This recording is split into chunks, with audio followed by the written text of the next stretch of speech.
Halo, selamat datang para pembelajar bahasa Indonesia bagi penutur asing tingkat C2.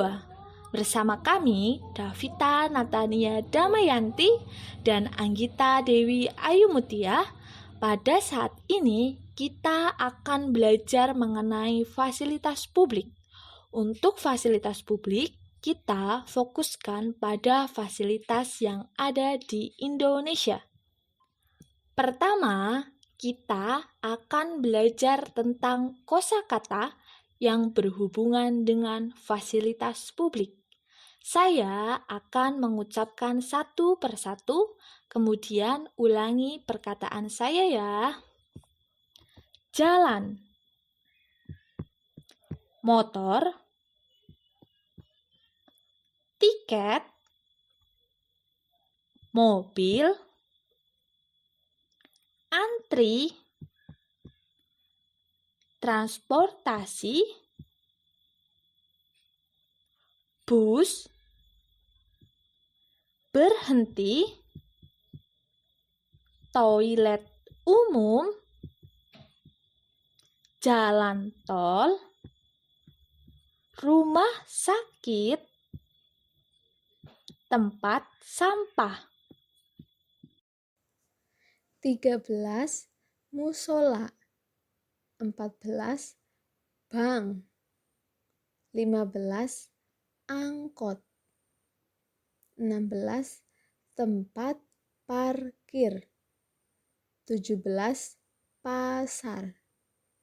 18. Mall. 19. Gereja. 20. Motor. 21.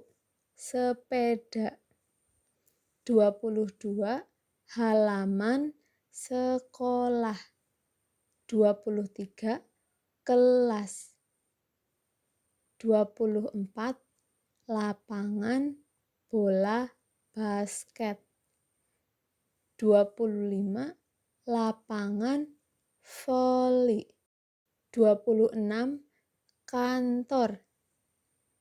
27. Pembuangan sampah. 28. Kantin. 29. Perpustakaan. 30. Laboratorium. 31. WC. 32. Gudang. 33. Pura. 34. Vihara. 35. Alun-alun. Selanjutnya, mari kita bermain tebak gambar mengenai fasilitas publik. Sebutkan nama dari fasilitas pada gambar yang tertera.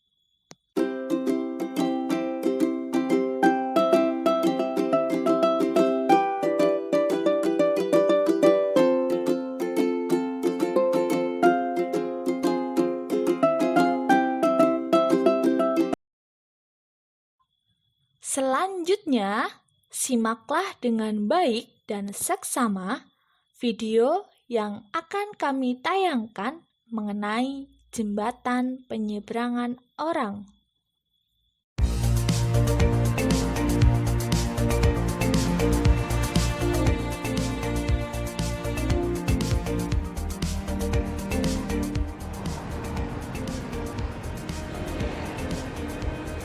Sesuai dengan instruksi Gubernur DKI Jakarta Anies Baswedan, jembatan penyeberangan orang atau JPO di kawasan Sudirman ini resmi menjadi JPO tanpa atap.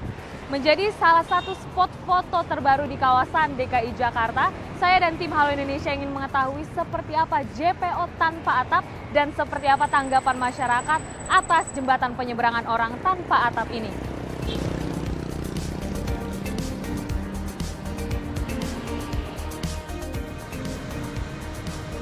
Berfungsi menghubungkan gedung perkantoran Indofood dan gedung Astra, jembatan penyeberangan orang di kawasan Sudirman ini direvitalisasi oleh pemerintah Provinsi DKI Jakarta. Revitalisasi dilakukan dengan menghilangkan atap untuk menghidupkan JPO sebagai ruang interaksi, juga sebagai anjungan melihat lanskap megahnya sudut kota Jakarta.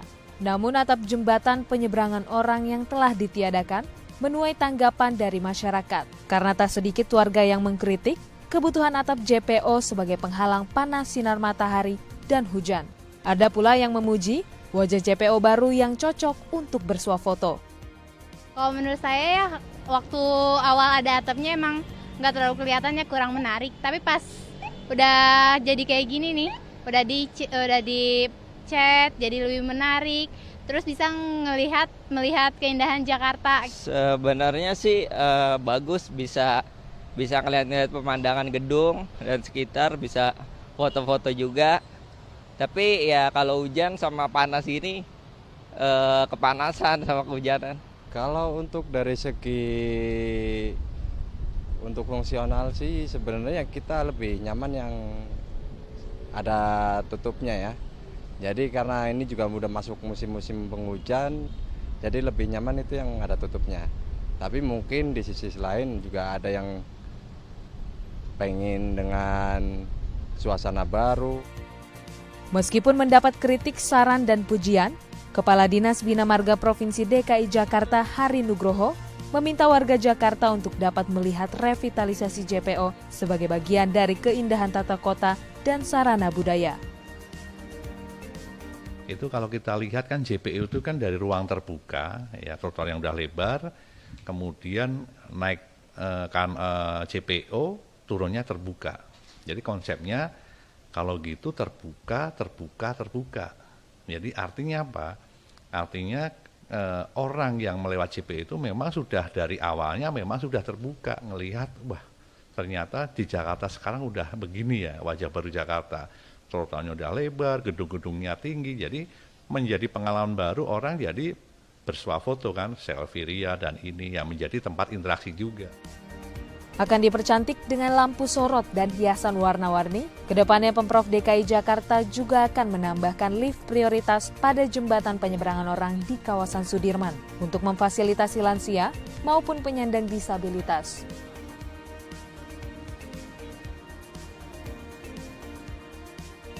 Di balik kelebihan maupun kekurangan JPO tanpa atap, para pengguna jembatan penghubung ini dihimbau untuk tetap menjaga kebersihan, menjaga keindahan, dan juga menjaga fungsinya dengan baik. Dari kawasan Sudirman, Priscilia Claudia dan Doni Hidayat, DAI TV. Dari tayangan video tadi, bisa kita ulas, JPO atau jembatan penyeberangan orang berfungsi untuk menghubungkan atau menyeberang dari satu jalan menuju jalan lainnya. JPO tanpa atap ini berguna untuk menghidupkan JPO sebagai ruang interaksi, juga sebagai ajang untuk melihat tiap sudut kota.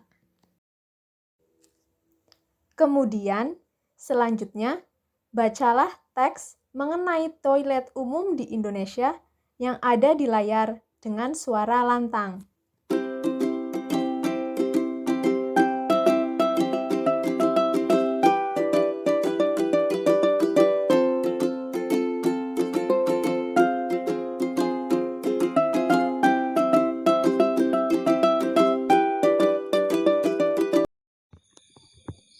Selanjutnya, kita akan belajar mengenai teks deskripsi.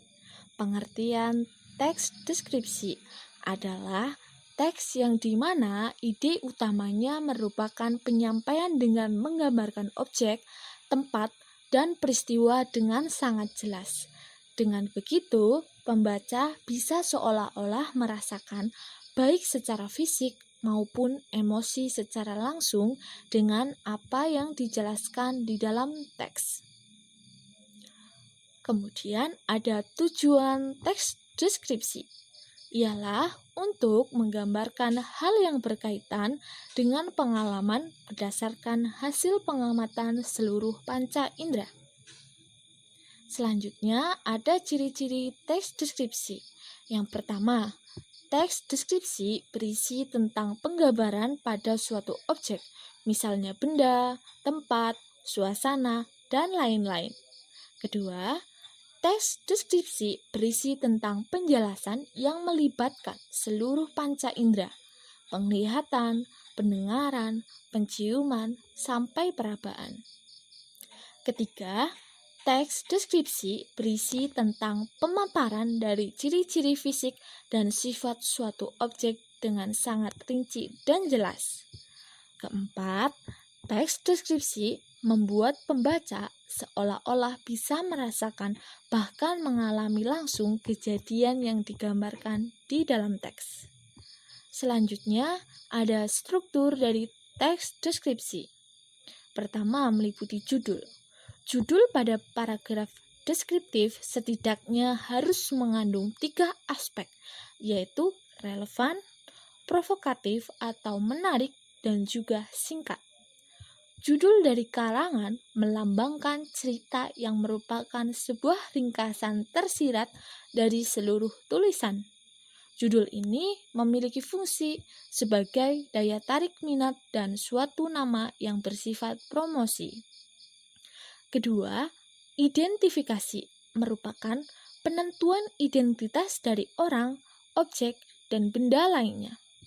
Ketiga, klasifikasi, sebuah unsur penyusun dengan sistem dari suatu kelompok yang sesuai kaidah dan standar yang sebelumnya sudah ditetapkan. Keempat, deskripsi, berisi gambaran-gambaran atau penjelasan tentang objek atau hal yang dibahas di dalam teks. Kelima, kesimpulan, adalah penegasan pada hal yang dianggap penting. Kemudian ada jenis-jenis teks deskriptif. Pertama, deskripsi subjektif, merupakan teks deskripsi yang menggambarkan suatu objek berdasarkan atas kesan yang dimiliki oleh penulis tersebut. Kedua, deskripsi spatial merupakan teks deskriptif yang hanya menggambarkan objek seperti tempat, ruangan, atau suatu benda. Ketiga, ada deskripsi imajinatif merupakan teks yang berisi tentang gambaran atau lukisan suatu tempat berlangsungnya suatu kejadian. Penggambarannya harus dilihat dari berbagai segi, sehingga tempat tersebut bisa tergambar dengan jelas, baik dalam pikiran pembaca maupun perasaannya. Keempat, ada deskripsi faktual, merupakan teks deskripsi yang menggambarkan suatu objek, baik hal maupun orang. Materi pada pembelajaran kali ini telah selesai. Para pembelajar dapat melakukan evaluasi belajar dengan mengerjakan tugas yang terdapat di kolom deskripsi. Silahkan pilih pranala sesuai dengan panduan. Simaklah dialog berikut ini untuk menjawab pertanyaan soal nomor 1 sampai dengan 5. Hai Dian, selamat siang. Pergi dari mana kamu? Halo Dina, selamat siang juga. Aku tadi pergi ke musola habis pengajian. Kalau kamu pergi dari mana, Din? Oh, aku tadi pergi ke bank. Kamu menggunakan kendaraan apa ke bank? Aku menggunakan kendaraan angkot tadi, karena di parkiran pasti ramai sekali. Iya, lebih baik seperti itu untuk menghindari keramaian. Kamu naik angkot bayar berapa, Din? Betul Dian, tadi aku bayar 5.000. Soal nomor 1. Fasilitas publik apa yang Dian kunjungi? Soal nomor 2.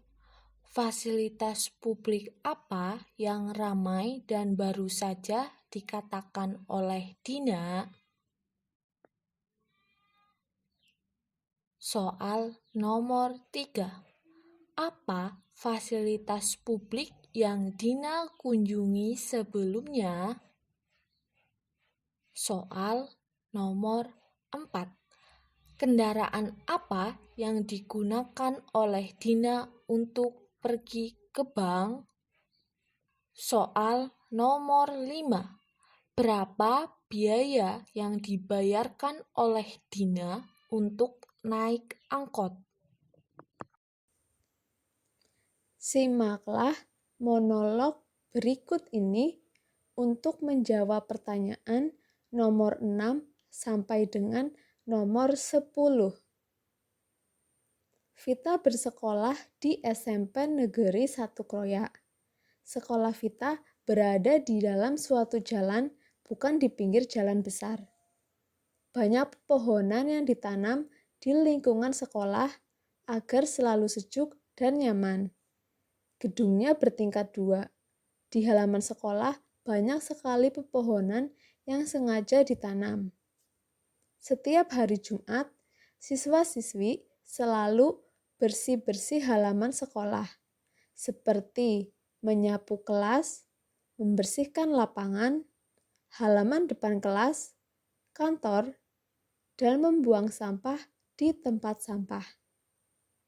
Sekolah Vita bersih, sangat nyaman belajar di sini. Terdapat juga lapangan bola basket, voli, dan lapangan tolak peluru. Untuk melaksanakan ibadah umat muslim, juga terdapat musola di dekat lapangan basket. Tersedia juga kantin yang tempatnya berbeda-beda.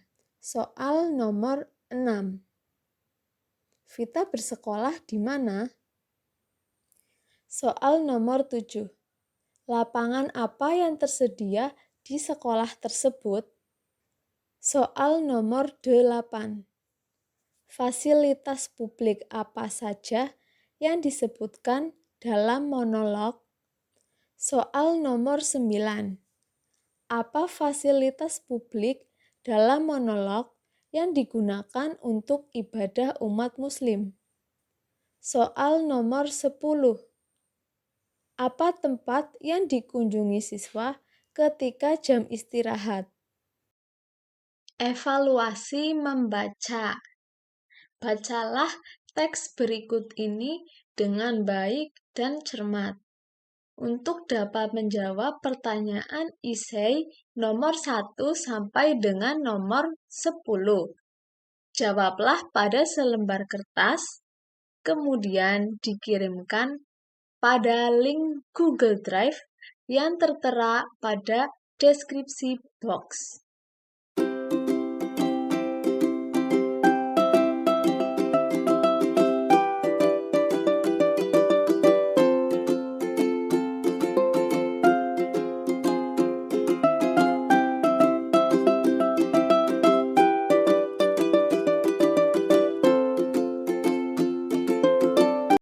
Kerjakan soal berikut ini berdasarkan teks yang telah Anda baca sebelumnya.